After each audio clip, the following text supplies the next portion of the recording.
શ્રી ગણેશાય નમઃ. ત્રિશુલ ચેનલમાં તમારું સ્વાગત છે મિત્રો. આજે હું તમારી સમક્ષ લઈને આવી છું પુરુષોત્તમ માસની કથા, જેનું નામ છે ઘઉં અને કાકરાની કથા. એક ગામ હતું, તેમાં એક મોચણ અને એક સોનારણ રહેતા હતા. તેઓ નજીકમાં રહેતા હતા. મોચી અને મોચણ આખો દિવસ મજૂરી કરે ત્યારે માંડ ખાધા ભેગા થાય. જ્યારે સોનારણ ખાધે પીધે સુખી હતી.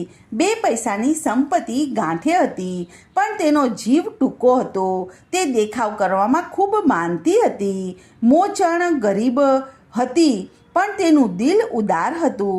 તે પોતે ભૂખી રહે અને તેના આંગણેથી કોઈ પણ અભાગણો પાછો જતો ન હતો.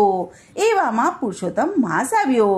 મોચણે પુરુષોત્તમ માસ કરવાનું વ્રત લીધું. તે તો વહેલી સવારે નદીએ સ્નાન કરવા જાય, કાંઠા ગોરમાનું પૂજન કરે, કથા વાર્તા સાંભળે અને બ્રાહ્મણોને યથાશક્તિ દાન આપે અને સમય મળે ત્યારે દેવ દર્શને જાય.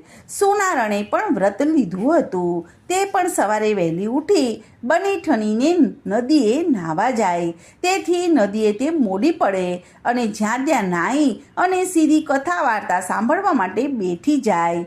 જ્યાં બાજુમાં બેસેલ બહેનો સાથે વાતોના તડાકા મારે અને કથા વાર્તામાં તો તેનું ધ્યાન જ ન રહે અને પછી તે ઘેર આવી અને કામકાજમાં લાગી જાય. પુરુષોત્તમ માસ હોવાથી મહોલ્લામાં કથા થતી હતી. મહોલ્લાની બધી સ્ત્રીઓ કથામાં બ્રાહ્મણને દક્ષિણા આપવા માટે કંઈક ને કંઈક લઈ જતી હતી. દરેક પોતાની સાથે મુઠ્ઠીમાં ઘઉં લાવ્યા હોય અને તે ગોરમાની પાસે ઢગલી કરે.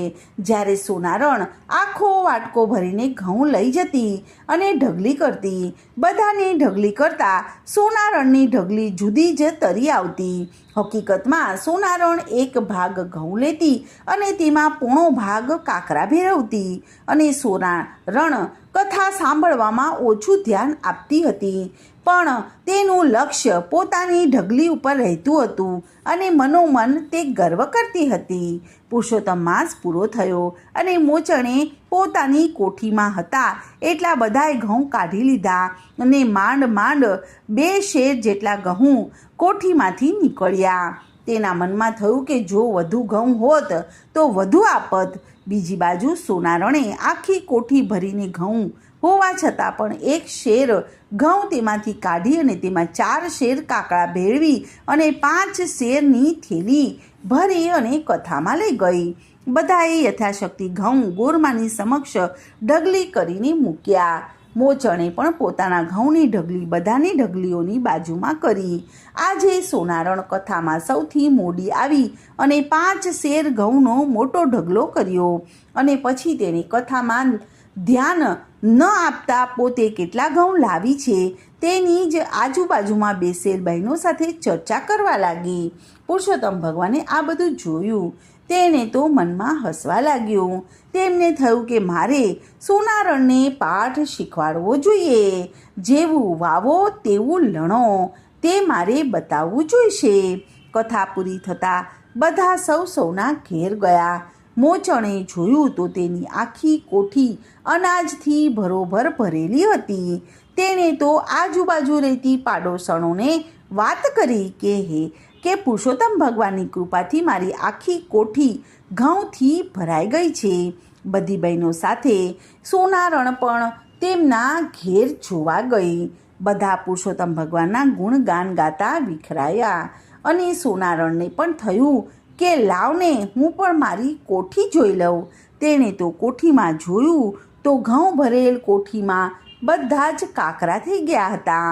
તેને થયું કે આ કોઠીમાં તો ઘઉં ભર્યા હતા, તેને બદલે કાકરા ક્યાંથી આવ્યા? તેણે મનમાં વિચાર કર્યો કે કથામાં ઘઉંની સાથે 4 ગણા કાકરા ભેળવીને મેં દાન કર્યું છે, તેનું જ આ ફળ છે. તે મનોમન રોવા લાગી. જેવી ભાવના સાથે તમે દાન આપો છો તેનું ફળ તેવું જ મળે છે. બોલો પુરુષોત્તમ ભગવાનની જય. તો મિત્રો, આજની આ કથાને હું અહીં વિરામ આપું છું. કાલે ફરીથી આવીશ એક નવી કથા અને વાર્તા લઈને. ત્યાં સુધી બધાને મારા જય શ્રી કૃષ્ણ. ધન્યવાદ.